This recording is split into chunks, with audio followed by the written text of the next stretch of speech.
ఇప్పుడు ఎవరికి చూసినా దగ్గులు, జలుబు, ఎన్ని మందులు మింగినా, ఎన్ని టెస్టులు చేపించినా ఏమీ లేదంటారు కదండీ! అలాంటప్పుడు తిరునాళ్ళకయింటుంది. మా చిన్నప్పుడు మా అమ్మ ఇలాగే జొన్న రొట్టె, తెల్లవాయి కారం తినబెట్టేది. తిరణాలకంటే నోట్లో పైనుంటుంది గదండీ! గొంతులోకి ఒక చిన్న గంట మాదిర అదనమాట. ఇలాగ తినబెట్టడం వల్ల 2 డ్రైగా ఉంటాయి కాబట్టి కసకస నమిలి మింగమనేవారు. మింగడానికి కష్టం అనిపించేది. మందుల కంటే మేలు గదా అనేసి తినేవాళ్ళము.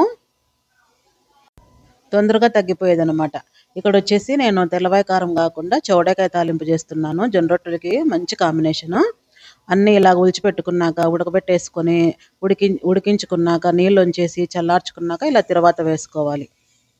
ఇలా పిండేసుకొని ఎందుకంటే మరి నీళ్ళు నీళ్ళయిపోతుంది. ఇలా నీళ్ళతో ఏయకూడదు. పిండేసుకొని ఇలాగా ఎర్రగడ్డ మగ్గినాక వేసేసుకోవడమే.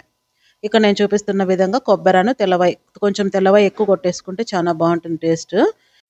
ఇది గూడా డ్రైగానే ఉంటుంది గాబట్టి రొట్టెలోకి ఇది గూడా తినొచ్చు. తెల్లవాయి కారమే గాకుండా. నేనిది చేస్తున్నాను గాబట్టి చూపిస్తున్నాను.